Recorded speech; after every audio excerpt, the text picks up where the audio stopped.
The next structure is the spine, or the vertebral column. It's a meat rod, so to speak, flexible, although sturdy also in structure, but it's a meat rod made up of 24 donut-shaped bones called vertebrae, a sacrum, and then on the bottom a tail bone, and that's the coccyx. Right. The front here, that's the back of the head. The first 7 vertebrae are the cervical spine, cervical vertebra. The next 12 vertebrae are the thoracic vertebrae. And then the last 5 vertebrae are the lumbar vertebrae. The cervical vertebrae make a lordosis up in here, or they should, and that's also known as a concave curve. The second section, the thoracics, makes a little bit of a rounding this way, and that's a kyphotic curve, or kyphosis. We also call that a convex curve. If I view the body from the back, we said the cervical curve is a concave, and if I go from the back, it's like I'm going into a cave, as in concave. And then a convex is just the opposite. The convex curves are the primary curves, because when we are babies, we are like that in the womb. And the concave curves are secondary curves. They are made when we hold up our head, or the second one we have, which is down in the lumbar spine, is made when we start walking. We do have a sacrum that has a convex curve, a kyphotic curve, but it's one bone, so we don't worry about it at that point.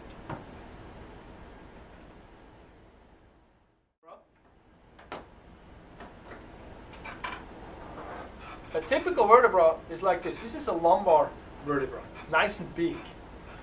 The biggest chunk in the front is called the body, or the centrum.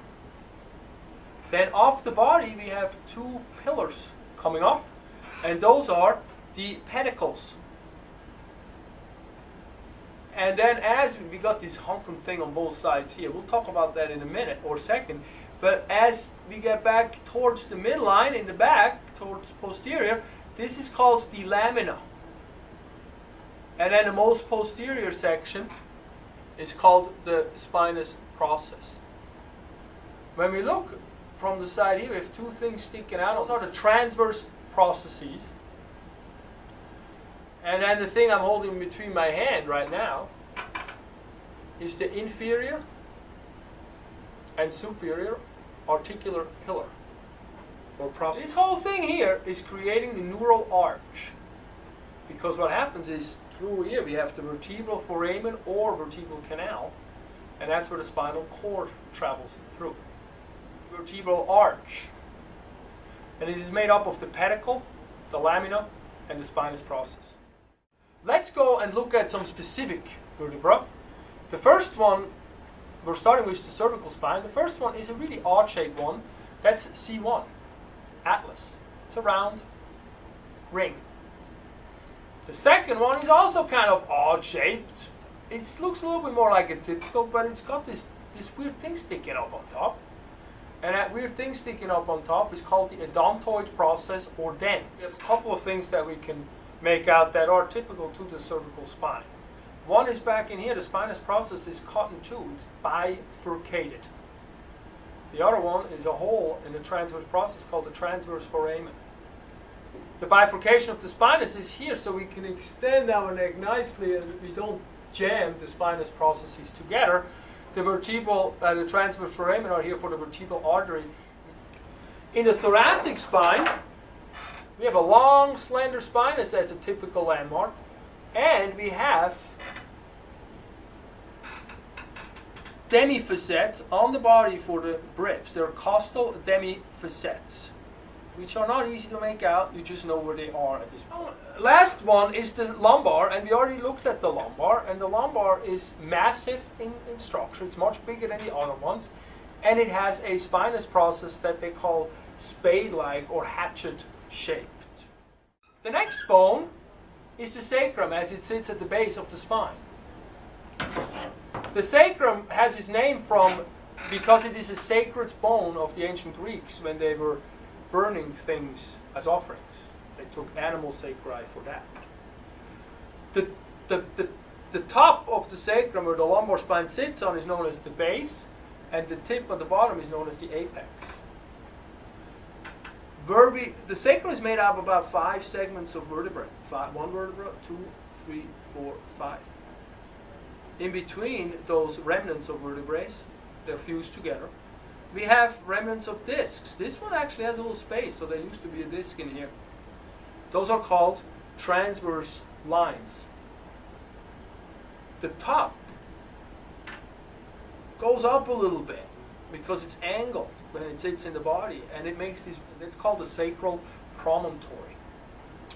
On the side, where it looks like a little bit like wings, actually, that's called the ala of the sacrum, and ala means wings.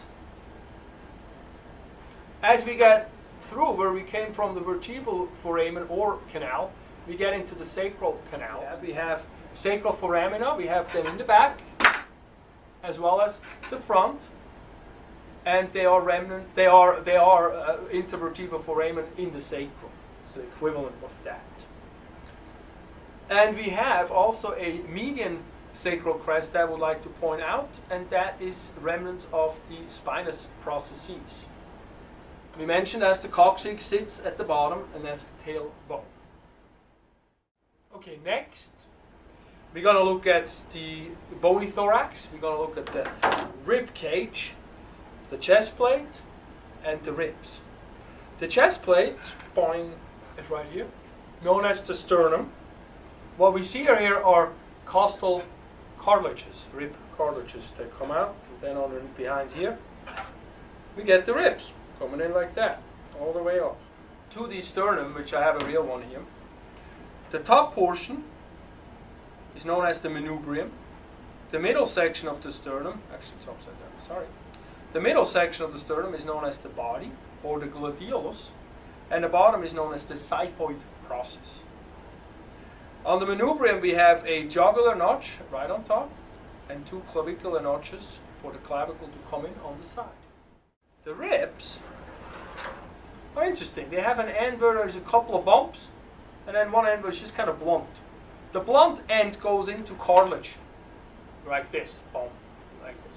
But on the other end, it's kind of interesting. So we have a roundish thing that's called a head, and that articulates, so makes a joint with the body of the vertebra and the intervertebral disc. And then the next section is a neck of the rib, and then we have another bump, and that's the rib tubercle of the rib, which articulates with the transverse process. And where there's a steep angle, that's called the angle of the rib, or the rib angle. Okay?